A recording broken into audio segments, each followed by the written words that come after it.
Good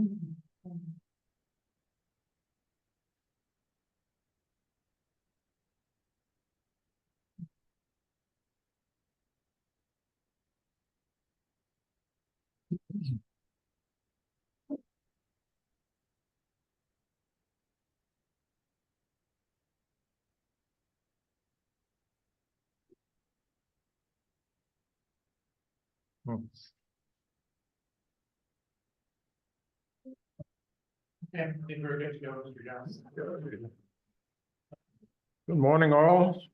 I'd like to welcome everybody to the March 15, or excuse me, the March 19th meeting. Excuse me. Please, everybody, turn off your cell phones.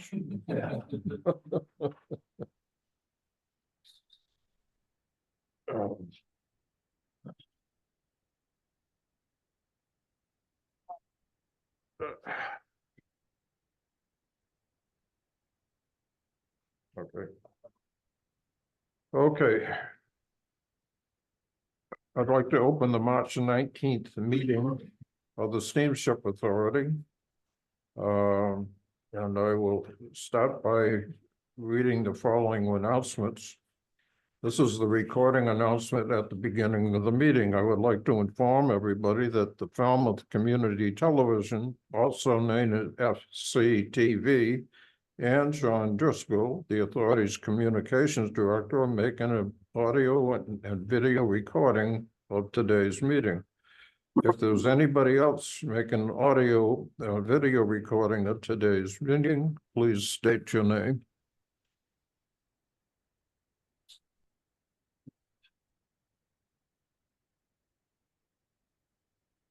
Thank you, Sunil from the MB Times. Thank you. Jason.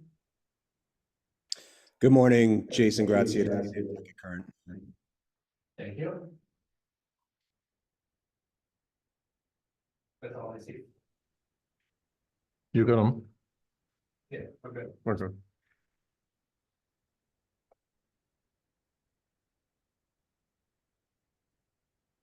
And if you are joining virtually, or if you are joining by phone, press join by pressing *9 on your keypad, and when you are recognized, please state your name for the record. Okay. Pursuant to Chapter 20, Section 20 of Chapter 20 of the Acts of 2021, as amended, board members participating today in person are Rob Rennie and Peter Jeffries and myself, Robert Jones, and participating via Zoom will be Jim Melkin, and also more will not be here today.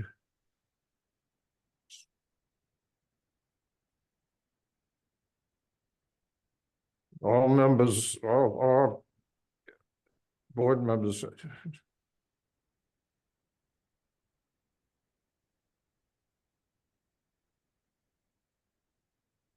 All votes today will be roll call votes.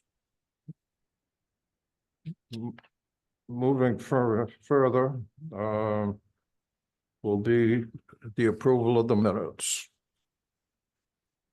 I'll make a motion to approve. Been a motion to approve. Is there any discussion? If not, all in favor? We need a by second roll- first. Second. Excuse me?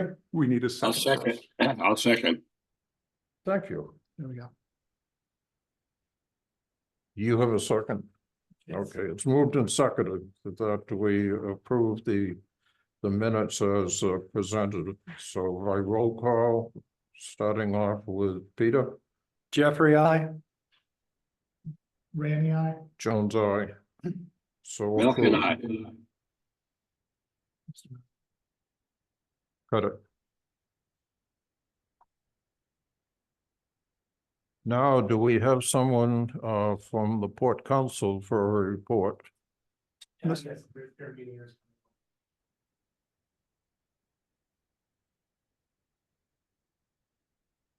Good morning, Rob. Morning, everybody. Hi, I Rob. don't have my tie on. I don't feel like I'm in full compliance here this morning. Just a couple of notes from our meeting of number one, we're back to being a full port council. We have a new member representing New Bedford, Gordon Carr, and he is the director of the Port Authority there. So obviously brings some good experience and insight to our group. So we're happy to be back to full strength. We did go through the normal reports from management on the vessel projects and the shipyard periods for the Iyanough, the Island Home, and the Nantucket, as well as the normal business report. There was a presentation of the draft operating schedules for 2025 at a very high level. And there was some discussion about various aspects of it. It seems to be, with a few nuances, fairly consistent with what we've had for 2024. Point was made to management about reinforcing the argument for the 530 boat in and out of Woods Hole that needs to be looked at each time these schedules are presented, and an argument made its impacts and efficacy.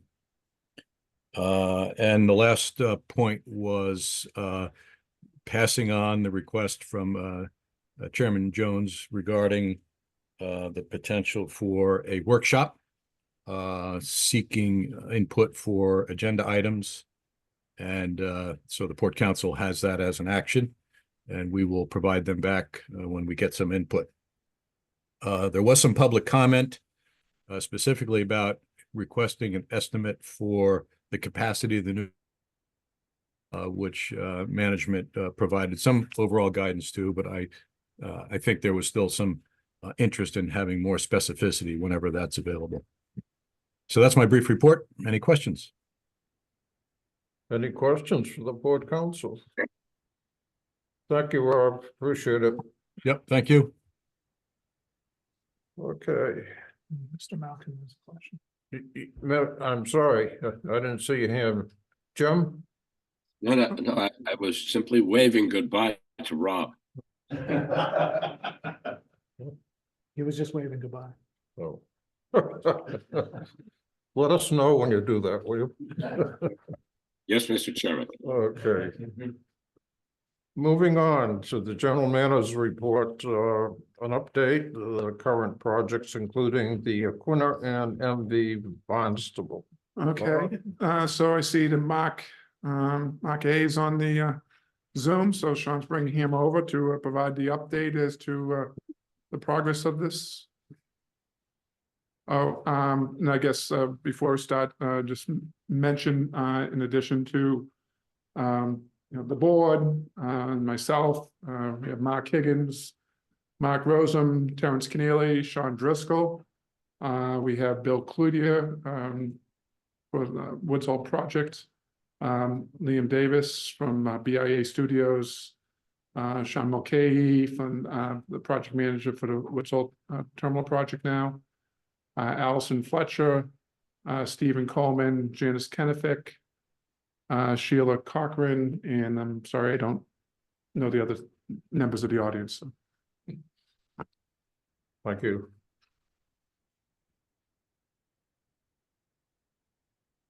Morning, Good Mark. morning, good morning, everyone from Alabama. We continue the project. If Sean could start the slides, please. Excuse me a minute, Sean, could the volume of that be turned up a little bit? Sure. I think Charlie will turn it.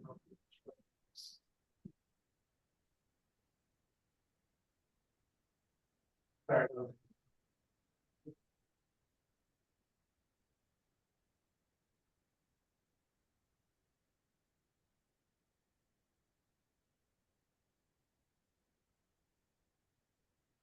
Okay, Thank you. okay, if we could move to the next slide, Sean. Okay, so presently we have both, this shows the Barnstable completely sandblasted and also as of right now today, the Aquinnah is fully sandblasted as well, getting ready for final coatings. Next slide. So we have the stern ramp on where this is the closing plates to keep the radius in line with the sponsons. That's all capped off and complete now on the Barnstable, and it's near complete on the Aquinnah. Next slide. This shows the bulwarks going up on the Barnstable. They're 80% complete, and the Aquinnah is not far behind them. Next slide. And this is final fitting of the rudders, and the rudders are now full in place. And so we are looking later this week into getting into the full coatings, and that will be the remaining of the underwater work and in preparation for launching. And we have a new launch date, and that's 6 April after the holiday weekend. Going over to the financials, we've got a contract value of 13.7 million per vessel, 619,782 in change orders for a project total per vessel, 14,324,940, and that comes out to for each vessel combining to just over 28 million. Any questions? Mark, a quick question. Has the consensus come back as to what color this boat is going to be? Well, I would have to push that to the general manager. He's our color coordinator. I will wait till his announcement. We're gonna paint a mirror so that people, they don't even see them. No, the bottom hull, below the water line is red, so that way the divers can, have better visibility when we're sending divers down to inspect the hull. There'll be a black portion between the water line and, the main deck. There'll be a white, for the sponsons, the bulwark on the sponsons and in the bow. There is going to be a strip along the top of the bow that will be the same blue as what we're using on the Iyanough. And then the house is white with the visor on the top is going to be the same blue. So. Wonderful, thank you. You didn't like mine that I sent. Moving on. Okay. Any questions for Bob or Mark on this? Moving on to the Iyanough.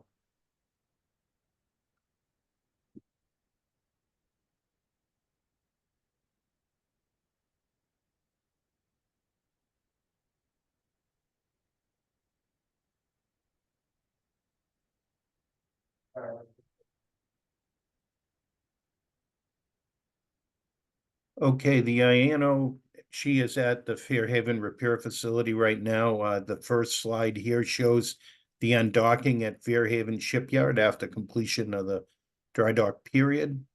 Next slide.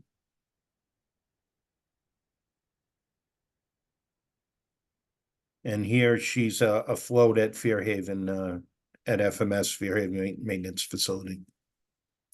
Next slide. Just showing a final, we did a lot of coatings on the exterior of the hull, including the superstructure. Next slide. And we replaced, we found some damage on this plate and we installed new plates in way of the main engine exhaust, both on the port and starboard side. Next slide. So the dry dock highlights include hull coatings, window and door repairs, propulsion jet maintenance, shell plate renewals. Next slide. So we have on the Iyanough, the contract value was 1,016,880. We had 137,900 in change orders, and the grand total, including contract change orders and credits, is 1,154,780. And she's right now just finishing up our engines and getting ready for the on-time start of the season. Any questions? I have a question. Right, Matt? Yeah.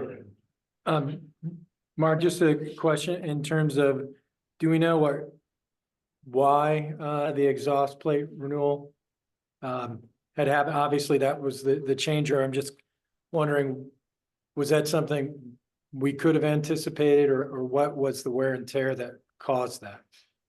Well, we did anticipate this, and we had the plates. We pre-purchased them. We didn't, what we have is it's a temperature area which when you have, say, the seawater while underway, it's a very hot area because the exhaust going out and because of the expansion of the aluminum, and that it's a 25 millimeter or 1-inch plate. We have spare plates, a lot of spare plates for the future. This is an area we've had a number of modifications done working with the shipbuilder on it, but we haven't went on to, usually we get 3 or 4 years, sometimes 2-3 years out of this, but this is a high maintenance area, which we do anticipate. Okay, thank you. Any further questions? If not, moving on to the Nantucket.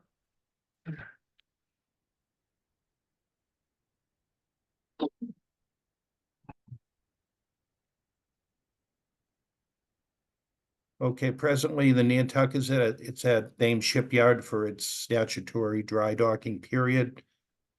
Slide number 1 shows the area we've got the hull sandblasted, and we're beginning our period.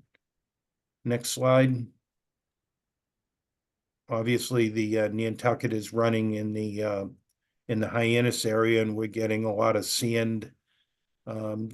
This is the bottom area, right in the bulbous bow area, where we've got a lot of the coatings have been removed, and this is typical of the what we see for deeper draft vessels, including the Woods Hole and the Eagle operating in Hyannis. As you can see, there's no coatings. So, Next. Mark, if you may, just for clarification, that coating was not removed in the shipyard. That was removed by the sand in the harbor. That's correct. Nice job. Okay, so we have gone back, we're drawing both tail shafts, we're seeing the same sand damage in way of the bearings and our clearances. The vessels that operate in Hyannis, we have to right now doing tail shaft maintenance almost every dry dock. So we've got to, we get damage on the shafts, we send the shafts down to Steinling for machining, build up and reinstallation with new bearings, and we'll have to do this on all the vessels operating the deeper draft vessels. The OSVs don't operate as deep, and that's why you don't see that type of damage on those style of vessels. Next slide. We're just doing some side longitudinal repairs in one of the void areas. Next slide. So in Nantucket highlights, we've hull coatings, bow thruster overhauls, main propulsion shaft repairs, and bearing replacements. We're overhauling the number 1 and number 2 auxiliary engine overhauls and the alternator overhauls. That's not the main engine overhauls. Next slide. So the contract value for the Nantucket is 1.39 million. We don't have any change orders as of yet, and so our grand total is 1370192, and that takes care of the Nantucket. Any questions? Yeah, Peter. So Mark, I have a kind of question in terms of Hyannis Harbor. and I guess a request for information to some extent, it would be helpful to know, with the sand damage, if we could quantify, kind of yearly until the harbor is dredged, what's the additional cost or estimated additional costs to our vessels operating in and out of Hyannis? I think that will be helpful in terms of perhaps our lobbying efforts to move up with the U.S. Army Corps of Engineers. And then also, at what point will these vessels, given the rate of silting in Hyannis Harbor, not be able to operate at mean low tide in Hyannis? I mean, are we looking a year out, 2 years out? I think we can quantify the cost quite easily for the next board meeting if, and I'll get those to the general manager. In regards to, the harbor, I think our vessels, quite frankly, are keeping the levels where they're at. We're just, having damage, to our shafting and bearings and, to an extent of the coatings as a result. So is it going to get worse? I can't say that, but there was a time, I understand, in the past where silting caused restrictions of vessels getting in and an effect on the schedule. I think I think Bob Davis could probably touch base on that. So after we got the Nantucket out, we've been had some conversations with the Corps of Engineers. We had provided them with the hydrographic survey that we had done about 20 months ago now. And it turns out that they had performed one more recently, so they wanted to compare the two. We've also had our vessels captains marking a chart up on where they're seeing the low water, the high points in the harbor. Provided that after the Nantucket was dry docked. The first images that Mark provided me were of the bow and of the shaft, and I forwarded those to the Corps of Engineers to illustrate that the impact that this is having and the fact that this is happening on a regular basis on the vessels that transit there.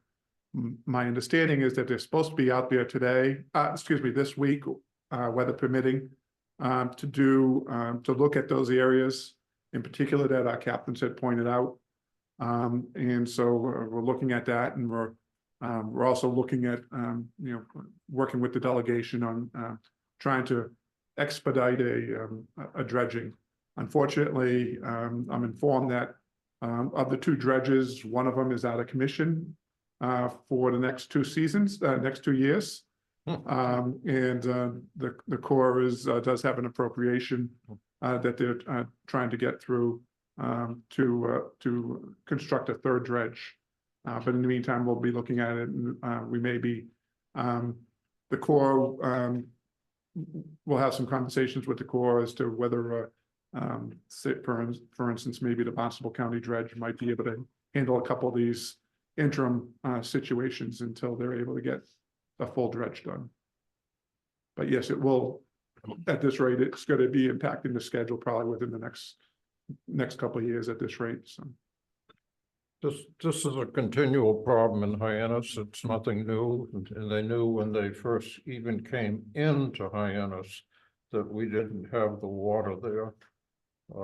It reached a point one time that the Coast Guard said if we went aground again, you'd have to wait for the tide, and that's what happened. We'd have to wait offshore for the tide to come into the harbor.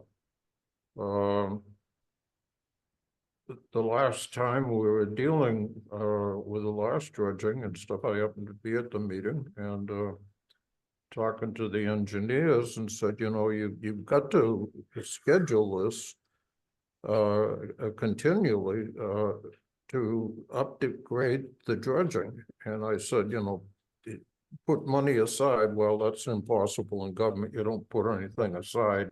You just pay for the emergency when it comes. And I spent a lot of years as chairman of the Waterways Committee, and I know the place well. It's just something we're going to have to put up with. in the initial dredging project, I mean, what happened is they widened the channel from 160 feet up to 300 feet in some areas.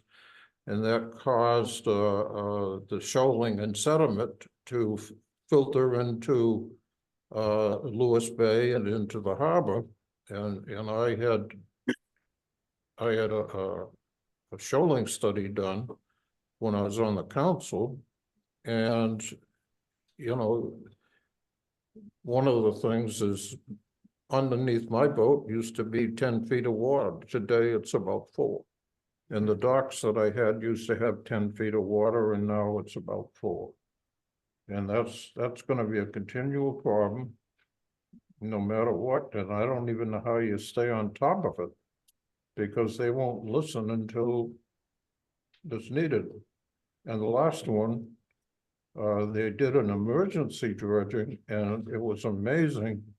Every environmental group, the eelgrass people, you know, and everything else worked together for that emergency dredging project, and it went flawlessly.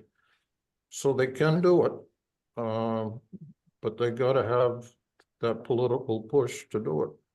So, any more on this one? None?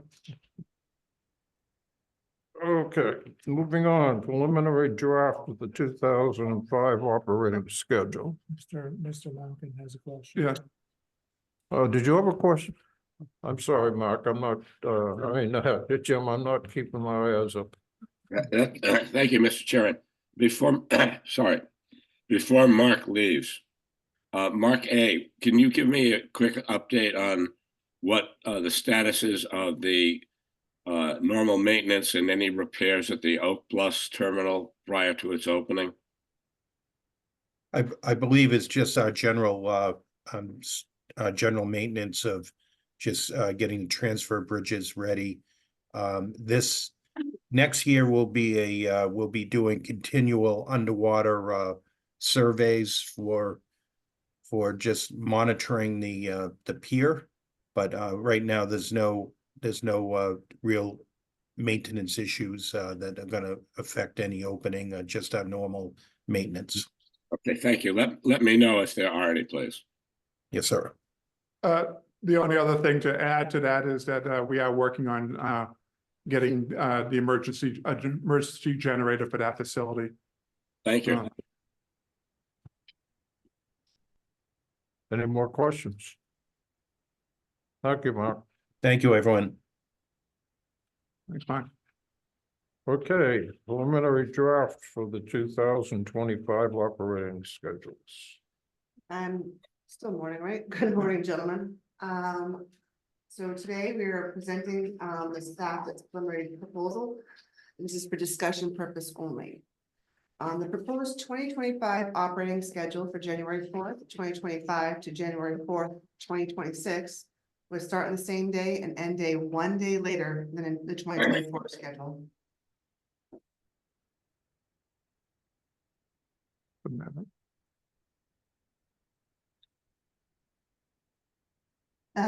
Sorry, the 2025 Martha's Vineyard and Nantucket operating schedules will be essentially the same as in 2024, with the exception of the assigned vessels and the start and end dates of the schedules. For the winter, we propose the operating schedule to be from January 4th to March 25th. It would start on the same day and end 1 day later than in 2024. There's no time changes or quantity of trip changes to the schedule. The only noticeable difference would be that the Aquinnah would possibly be running in place of the Katama for the Martha's Vineyard route. For the Nantucket route, the only noticeable difference would be during the period of January 4th to January 9th, where the MV Nantucket and the MV Woods Hole would be running while the MV Eagle is in its repair period. For the spring, that would be from March 26th to May 12th. It would start 1 day later and end 2 days earlier than in 2024. Again, no significant times changes, quantity of trips for the schedule. The only noticeable difference would be on the Nantucket route, where the MV Barnstable and the MV Aquinnah will be running in place of the Gay Head and the Sankaty. Late spring will be operating from May 13th to June 17th. It would start 2 days earlier and end 1 day later than in 2024. There'll be no changes to times or quantities of these trips. During the schedule, just like last year, the MV Martha's Vineyard will come offline during the period of May 13th to the 21st for its spruce up period. And then the Island Home will be coming off from June 6th to June 17th. And the MV Nantucket will be replacing those boats during their spruce up periods. For the Nantucket route, we'll be operating the same schedules as we always do. We do have that one small Memorial Day schedule.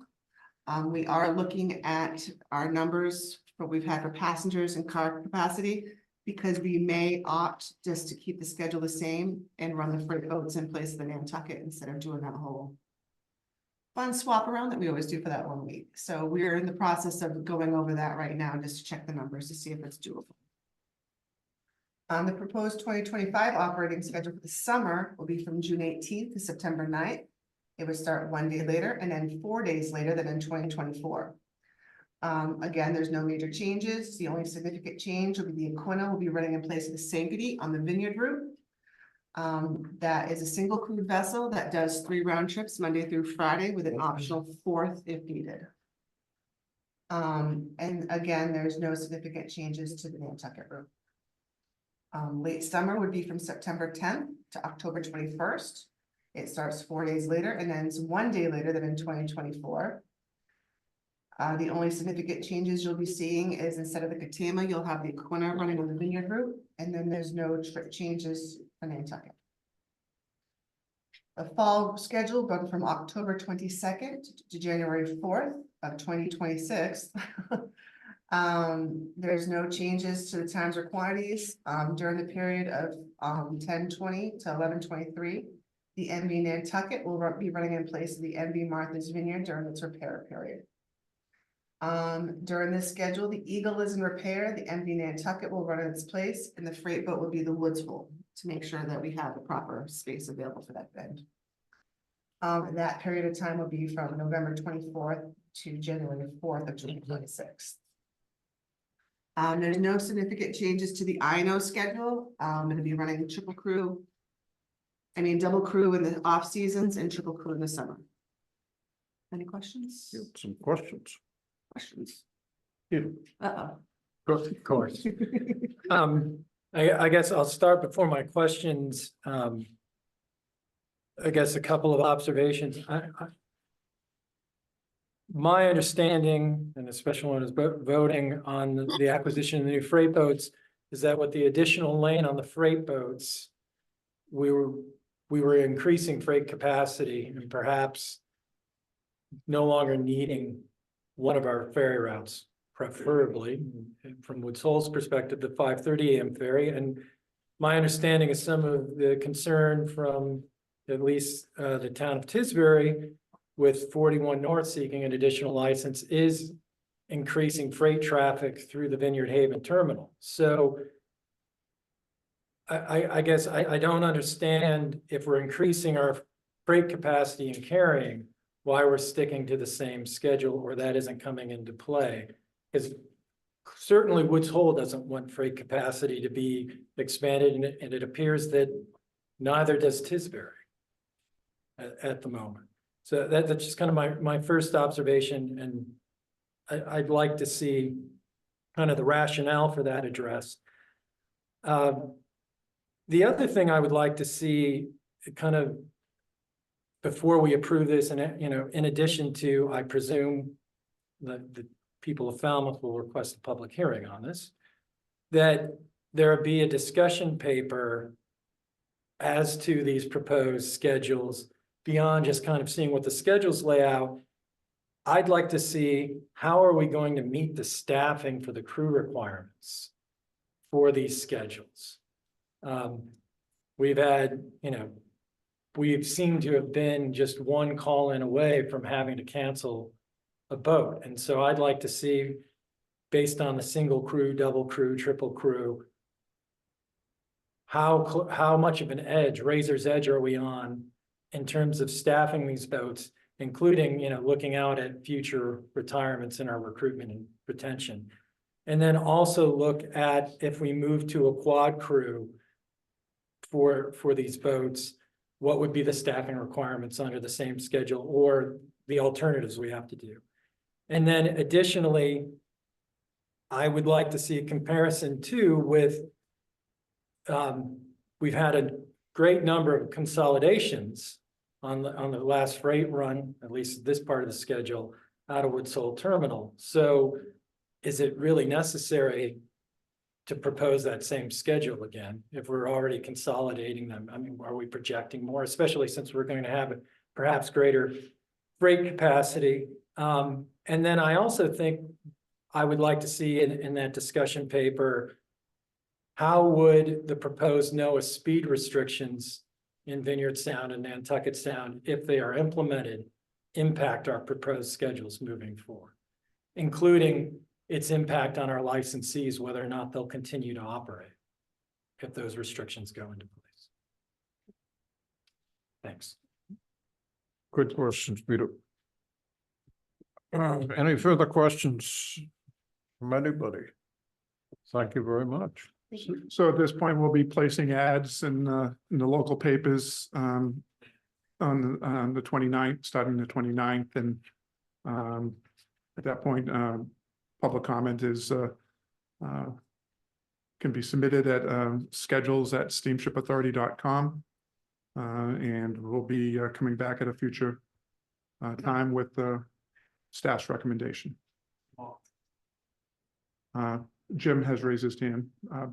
Mr. Jones. Excuse me. Jim has raised his hand. Thank you. Jim? Thank you, Mr. Chairman. Thank you, Bob. Sorry about my coughing. I just want to repeat, so the board hears directly from me, a comment that I made to the Port Council at their meeting when they were discussing the proposed schedule, specifically relating to the 5:30 summer schedule out of Woods Hole. In terms of Peter's comment about capacity, I'm sure Peter does recall that this 5:30 boat takes box trucks, not the tractor trailers. And as I've said in the past, I would support relooking at this if the police departments and select boards of Edgartown, Tisbury, and Oak Bluffs tell me they do not feel it, they do no longer feel it necessary to get those trucks on the island early, to get them off the streets in the summer season when our visitors throng the streets. So should that not be an issue for these departments, then I'd be happy to reconsider the position of Martha's Vineyard. Thank you. Thank you. Any more comments? Moving on. Operation, the treasurer's report, Comptroller, the results of operations.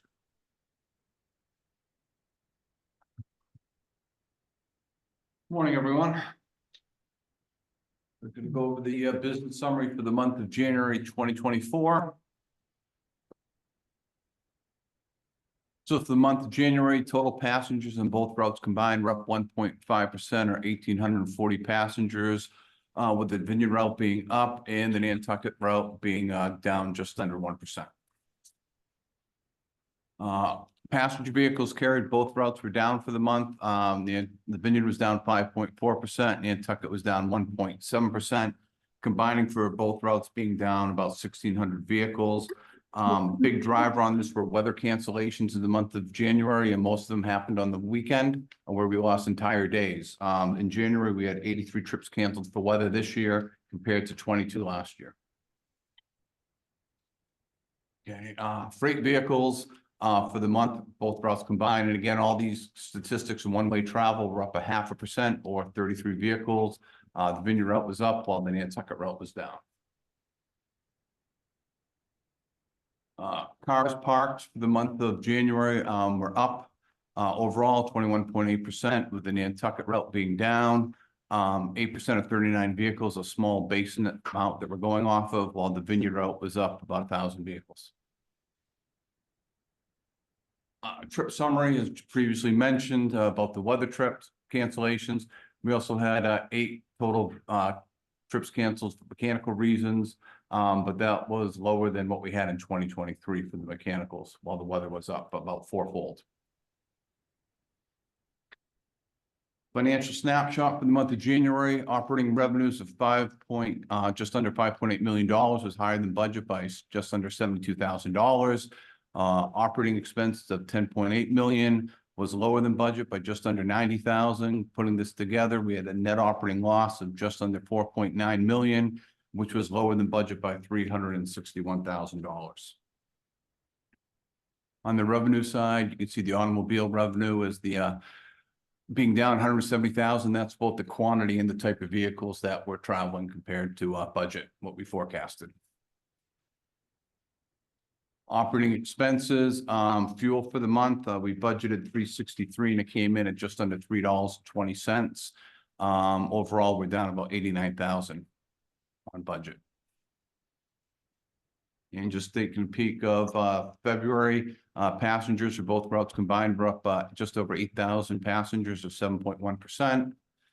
And for the total vehicles for both routes combined, for the Vineyard route, we're virtually flat, down 76 vehicles, while Nantucket was down 50, both under 1%.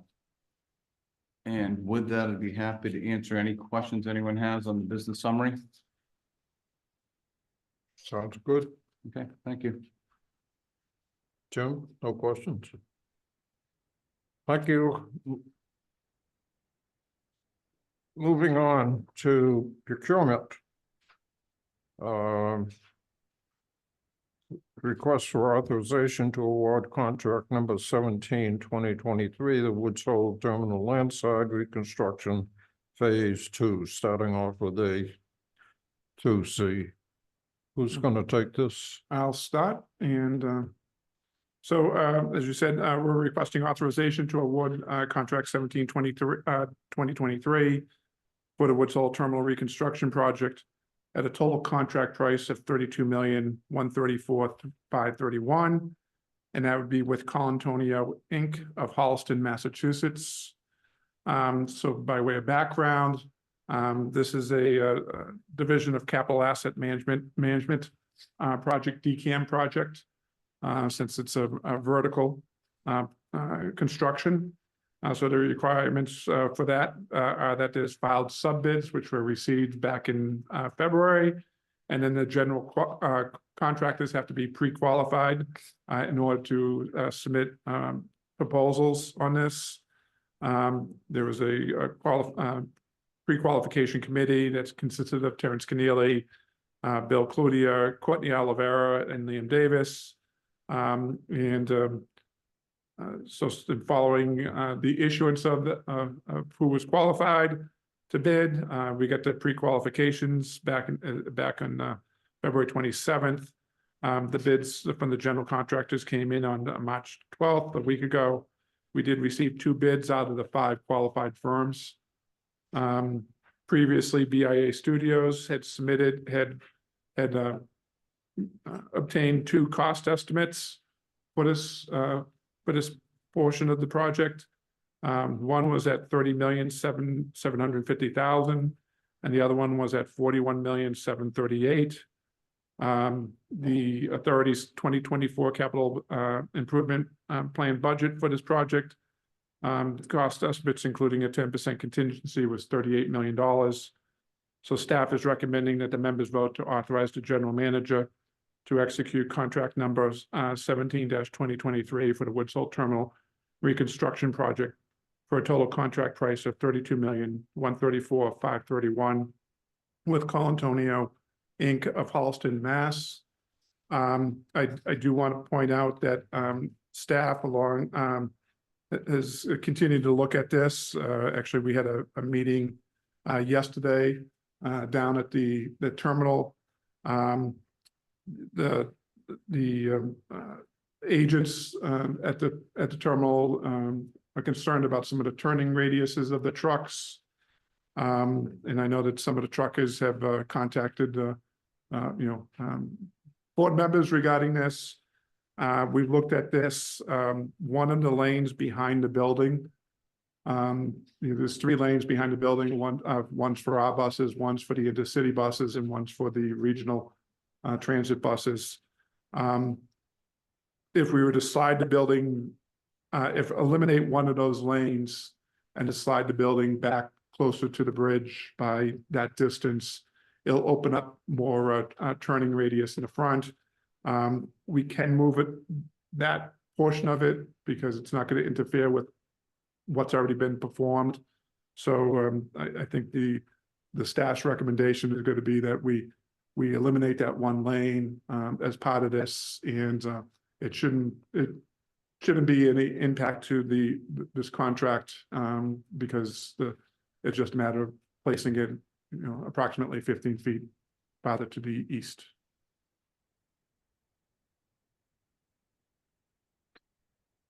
I'm just going to add a couple of sentences in on this. That the exercise they used, which I wasn't there at, but they put a drone up and they watched the access into onto the boats, and I guess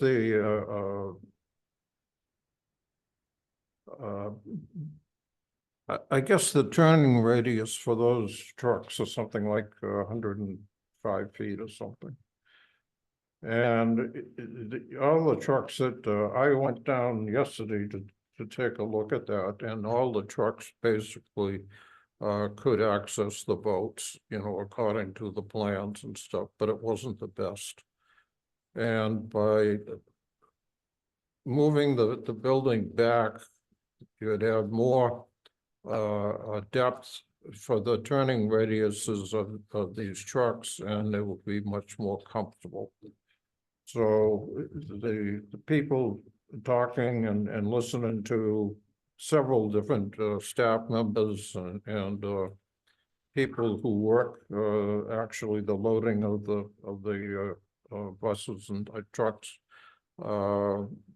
they all figured this would take a relief off the crunch in that particular area. So I think that's a wise move. There's other take homes that will benefit also by doing this. But for the purpose of this being, it won't interfere with our bidding process, and it can be done easily. I think we should probably move ahead on this. Do you want to add more, Bob, or where are we? Yeah, Jim has his hand raised. Mr. Thank you. Did I see Mr. Rainey have his hand up before me? I was just pointing at you. Oh. Oh my gosh. Thank you. To let the rest of the board, excuse me, get up to speed with what's happened. I hadn't, since I'm not great visually, really had a sense of where the location of the building would be and the size of it and how close it would be to the actual slips until I asked Bob and the staff to mark out the area where the building would be with some cones and some Philadelphia barriers. And with my experience and background in trucking, I got very concerned at the issue of lines of sight, turning radiuses, particularly of trucks that are not just driving straight on, but also backing on to our vessels, given the location of the building. So at a very, I think, helpful meeting that involved the terminal agents, as Mr. Jones said, as well as middle staff and senior staff, at this discussion, Allison Fletcher brought forward an idea that I guess had been percolating amongst the management for a while, of eliminating a bus lane on the east side and eliminating a curbing on the west side, both of doing both of those things would let us move the entire building back some 15 to 18 feet.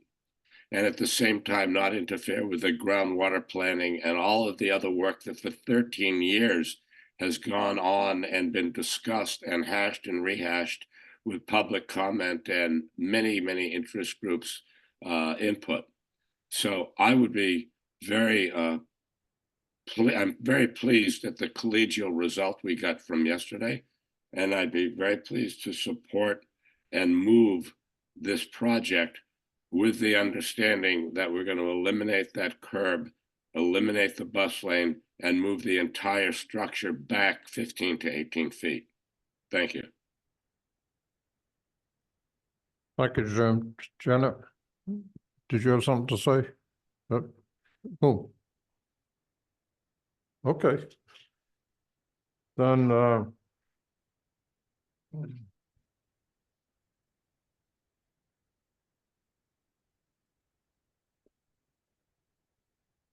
okay, so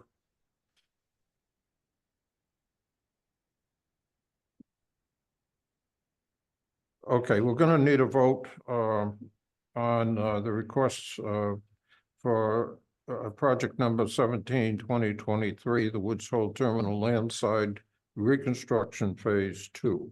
So we'll need a motion on that. Mr. Malcolm just moved that. Yes, go ahead. Jim?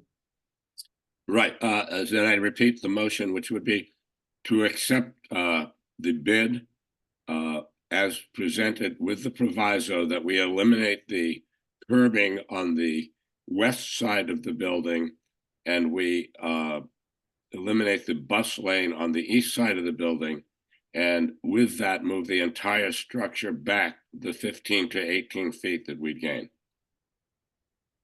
How far back? I believe it, discussions yesterday, Bob, I believe said we're talking about 15 to 18 feet. Okay. Allison, am I incorrect, or Mr. Davis? And I think that's the general premise. We haven't, again, this was something that was discussed yesterday, and we have to, of course, have the engineers, update the plan. But a bus lane is about 11 feet wide. There's a island there for the people that when they're getting off the bus. So between the two of those, it's about 15 feet, and then there is a sidewalk on the west side of the building that we want to try to keep pedestrians out of the travel lanes, but we can shorten that up a little if need be. So, Okay. Could I get a motion to move forward on this? Mr. Malcolm just made that motion. But I will second his motion. Yeah, my problem is I can't hear everything he said. So that's a. All right, the motion is made. Is there a second? Yes. It's made and seconded. Is there discussion? No discussion. So with a roll call vote, Moore is not here. Rob? Randy, aye. Randy, aye. Jim? Malcolm and I. Peter? If you'll indulge me, I'd like to explain my vote as I vote. We have to. You don't have to. Okay. I know we're voting for the approval of this contract, not the design. The design was approved by my predecessors on the board. And I know that a great amount of work has gone into this by my predecessors as well as some current members on the board. I do wish we would have taken a greater opportunity with the pause of COVID to relook at the design of this building, as I think from 12 years ago, our operational needs have changed, and not just looking at aesthetics. This building, is being built much later than we thought, and there's nothing in these plans that go to address having to move forward to some type of hybridization, electrification at the terminal. That being said, because my predecessors approved this design, I don't feel that it would be right for me to stand in the way of the approval of this contract. because you're just asking to approve the contract to build a building that's been approved by the board. But I also equally don't want to endorse the design as an individual, so I will abstain from this vote. All right, fair enough. And just if I can walk back a little bit, this has been one of the hardest deals that we've had in this whole construction project is to try to keep everybody happy. And it just doesn't happen. You know, I was thinking this morning as I was driving out and I looked at the houses around my houses and everyone's different. Everyone has a different roof. You know, everybody has a different trim. And when we've been putting this together, everybody had a different idea of what should and shouldn't be. But the primary goal was from the villages as that we took forward. They wanted it to be able to fit into the village. And that's how we came up with stone, brick, etc. into the village, not the geodesic dome.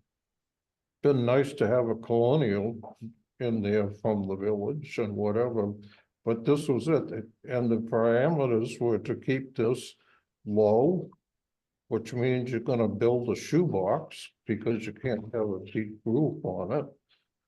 And the call was to be able to see over the building to the waterfront, and that was impossible to do because we needed to locate that building and the flood zones, et cetera, et cetera. And in the end, they didn't accomplish the view, but they added solar panels to the top of that, which further made it difficult to see. So it's a compromise at best, but I can say for myself, my philosophy of building municipal buildings is build it for the exact intent that it was meant to, build it so that it'll last the period of time that you want it, you do it. Make it as pretty as you can possibly make it, spend extra money to beautify it, because after that building is up, they will never remember what you paid for it. But if that building is an ugly building, you'll live with it for 50 years. So that's a personal feeling, and I've been through fire stations, schools, and whatever. And in the end, if you make it a good serviceable building, not just marginal, but it does the job that it's supposed to, you know, then in the end, you know, there'll be satisfaction. So enough of my preaching. So Bob, did you have something to say? No, I'm just waiting to hear. I think you're the remaining party to vote. What? You haven't voted yet. Yes, I'm going to do anything more. Okay, moving on. We're down to Peter, who's abstaining. Thank you for putting block for abstain. And I'm voting in the affirmative. So we got, what we got? Thank you for 35, that. 45, 55. Thank you for that. That passes. All right. Oh, So next is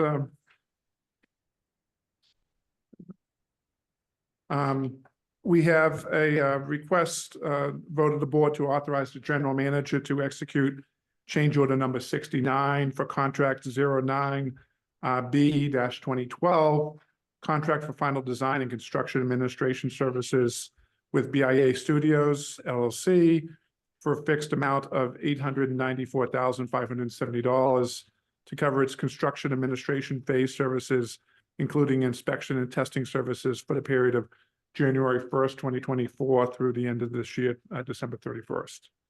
So as part of their contract, section 8.3 acknowledges at the time that there was no reasonable way to determine the basis for what the fee should be, and thus they'd be looked at on an annual basis. In addition, under sections 7 of the contract, BIA Studios is entitled for the cost of retaining testing laboratories and field inspectors and the like under the contract. So this is their proposal for the construction administration of this project for this year. The staff is recommending that the members vote to authorize the general manager to execute change order number 69 or contract number 9B-2012, contract for final design and construction administration services with BIA Studios for a total fixed cost of $894,570 to cover its construction administration phase services, including inspection, testing services for the period of January 1, 2024 through December 31st, 2024. Questions? Peter, Bob, who in the authority will be the project manager for that contract? So Mr. Cloutier is retiring at the end of this month. So we'll be wishing Bill well, and I'm sure we'll be still in contact with him. And Sean Mulcahy is he's been with us now for about a year. And learning what's been going on with this project, and he'll be taking over as the lead project manager for this in-house staff. Well timed, Bill. What's that? Well timed.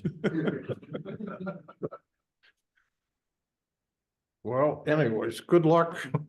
We're moving for any questions now.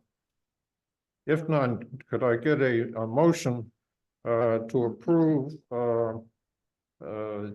execute the change order as 069 for the contract of 09B-2012. I'll make the motion. Motion is made, I'll second it. seconded. Any discussion? All in favor? Jeffrey, I. Malcolm, I. Randy, I. Jones, aye. It passes. Thank you. Okay, moving on. Let's see, we have. This is under procurement C. And it's a request for authorization to purchase computer equipment, printers, and related accessories under the Commonwealth of Massachusetts contract ITC 73. Somebody want to take it from there? I'll start, but Stephen Coleman, our Director of IT, Information Technologies, is here to fill in where I missed. So we're looking for authorization to replace approximately 20% of the end user computers and printers that we have throughout the organization, whether it's shoreside or on the marine side. This includes printers, server-related supplies and accessories, but including but not limited to also uninterrupted power supplies, UPSs, and batteries for it. So the life expectancy of this type of equipment is usually 3 to 5 years, and we have a number of pieces of equipment that are beyond that useful life. So, Stephen, I don't know if you have anything you want to add regarding that, or? I don't, you've done an excellent job, other than good morning, gentlemen. So, If you have any questions, by all means, ask. I guess the only thing I would say, I'm sorry, I changed my mind. There's never been a replacement program in place. So 20% gives us a rotation of every 5 years replacing the hardware. Steve, could you pull that microphone Of course. closer to you? Absolutely. I've heard that I'm quite soft Thank you. in voice. Any questions? I always have questions of IT because I don't understand it, but we've been here a long time. I'll do my best. So the recommendation is that the members vote to authorize the general manager to purchase the end user computer equipment, printers, and related supplies and accessories, including but not limited to UPSs and batteries, and support from Dell Marketing, which is a Commonwealth of Mass state contractor under the ITC 73 contract. So we'll be making these purchases. It's not one purchase. It'll be a series of purchases that we'll be making throughout the year, but this will cover us for the year for for a total price of $120,000 plus shipping costs. Well, thank you. So is there a motion, please? I'll move. It's moved. Second. Second. Any discussion? Yes, Mr. Chairman. Yes. I'm happy to support this, and I would commend Stephen and recommend that we do put in place a replacement program for the authority. Thank you. Thank you, Mr. Malcolm. Anything more? Okay. By roll call, Jim, Aye. Rob, Randy, aye. Jeff, Jeffrey, I. Bob Jones, aye. It passes. Thank you very much, gentlemen. Yep. Is there any new or old business to come before the board here? I'll go ahead. Paul. I just had one final thing. I just want to remind our customers that with the soon the Iyanough next week will be resuming service in our annual preseason sale where they can save 20% off on the 10-ride high-speed electronic ticket books is now through March 30th. So it's on our website. It's been any news was sent out regarding that. So I know it's a much anticipated event for the residents of Nantucket to be able to purchase a discounted book. So. Okay. And we'll also be having our traditional celebration on Monday for the return of Iyanough to service. So free coffee and hot dogs and some prizes as well. Okay. Just one thing on the proposed workshop. It'll take place either April or May. I think the consensus was, correct me if I'm wrong, we'll have to move it down a little bit here. So for the board, it'll be helpful to get the questions. I will submit a bunch and we'll disseminate them out just to get an idea, so we're not bumping into everybody, and with a strategic plan being having teams and things, I think it'll be helpful for them to listen to some of our questions and concerns and what we come up with the answers. And I think the whole process will be beneficial. As I said, there's no votes, we're not lobbying from one thing for the other. We're just trying to brainstorm and with some of our issues that we can't talk to right now. So moving forward. Now, let's see. Items not at this point, we will go into executive sessions. Excuse me. And I'll just read. Public comment. Oh, I'm sorry. I keep forgetting public comment. Any public comment? Yes.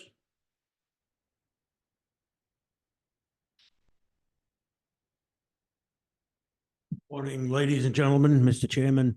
My name is Paul Curtis. I'm an oiler. That's what? My name is Paul Curtis. I'm an oiler at the Steamship Authority.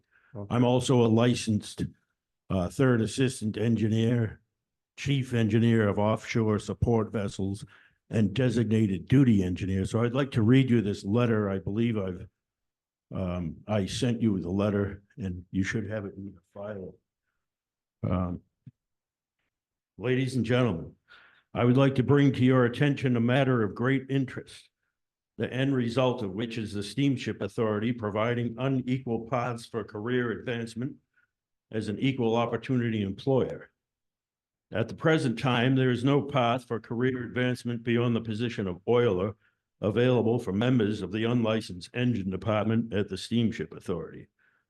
This is because in order to take the U.S. Coast Guard licensing exam to advance to chief engineer's license, a person holding an engineering officer's license as either an assistant engineer or designated duty engineer serving as an unlicensed qualified member of the engine department, that's QMed oiler, must accumulate assistant engineer watch time in order to receive a letter of C time from the SSA stating they have served as an assistant engineer. Because the Steamship Authority does not employ assistant engineers on their vessels, and the United States Coast Guard certificates of inspection, COIs, do not require assistant engineers, it is impossible for a mariner employed as an oiler to accumulate sea time as an assistant engineer in order to advance their license to become a chief engineer. The only way possible is to leave the employ of the Steamship Authority for a job where the chance for advancement is available. The SSA has a contract with the Marine Engineers Beneficial Association to supply licensed engineers. I am a member of the MEBA, that's the Marine Engineers Beneficial Association. Yet I cannot move up within the authority because it chooses not to provide the avenue to me or the other honest and faithful members of the Steamship Authority's unlicensed engine department. All we ask is that we be given the opportunity to advance up the USCG licensing ladder in order to improve our lot in life, just as any other member of the United States Merchant Marine or any other occupation with ambition would want. Instead, these dedicated engineering officers, many of whom have worked for the SSA for decades, including my friend here, Mr. Pounds, who also was a licensed engineering officer, have sacrificed greatly with out-of-pocket expenses for mandatory classes and study materials and years of studying marine engineering in the hopes of being able to test for that next step in our chosen profession career ladder. While remaining in the company we have chosen to dedicate our professional lives to. The merchant marine industry encourages the advancement from entry level on up through the increasing levels of responsibilities to the ultimate responsibility in the engine department of chief engineer through merchant marine apprentice program available throughout the industry, but not at the SSA. At the same time, the SSA has the apprentice program in place for promoting their employees in the deck department. They pay for the necessary training to advance from an entry-level ordinary seaman all the way up to captain. They pay for the necessary classes to move to the next step in the promotion ladder, pay for employees to study for the tests, send them on training trips to gain the sea time needed to qualify for their mate's license and again for their pilotage, and then to train to become captains through a series of in-house checkoffs for each vessel. The SSA offers the chance and schooling to promote their merchant marine seamen at every step of the process, except for the one step from assistant engineer to chief engineer. It is the only step up in the advancing one's USCG credentials that the SSA does not provide for their employees. There is not a program allowing career-oriented, motivated personnel employed as unlicensed officers who have put themselves through the paces, study and passing the Marine Engineer Officers licensing exams as assistant engineers, the ability to further advance their USCG merchant mariner credentials to chief engineer. When all we ask for is the sea time on the licenses we presently have in order to upgrade. This disparity goes against every principle of equal opportunity advancement in the workplace and locks this entire level of employees out of the same levels of career opportunity, apprentice officer advancement currently enjoyed throughout the SSA's deck department, as well as throughout the merchant marine industry. This practice of denying career development to one group while promoting it in another is essentially violating the spirit of not only the Equal Opportunity Employment Act, but the National Apprenticeship Act of 1937. As a state chartered public authority, the SSA is no different than the MBTA or the Plymouth Redevelopment Authority, of which I myself am an elected commissioner. I would find it unacceptable if the PRA would operate in such a manner as to deny equal advancement, access, and opportunity for its employees. Furthermore, what policymakers would wish to subject themselves to occupational inequality and denial of opportunity? I respectfully request that the SSA look into this matter, coordinate with various members of the merchant marine community, including the U.S. Coast Guard, the MEBA, and Teamsters unions, if necessary, to create a program which will provide assistant engineer watch time to members of the unlicensed engine department who are interested in advancing their U.S. Coast Guard licenses to chief engineer.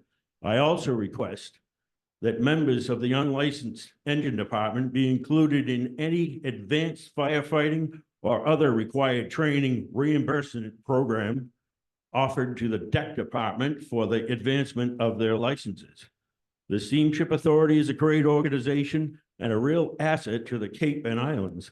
A program that will address this disparity will greatly improve the quality of career opportunity enjoyed by the authority's employees, as well as the communities it serves, and we can all benefit greatly. Your understanding in this matter will be greatly appreciated. I am available upon your request. I request that this letter be included in the monthly minutes of the SSA Board of Governors open meeting and read for public comment. Thank you very much. Thank you for that letter. And I just will make one comment.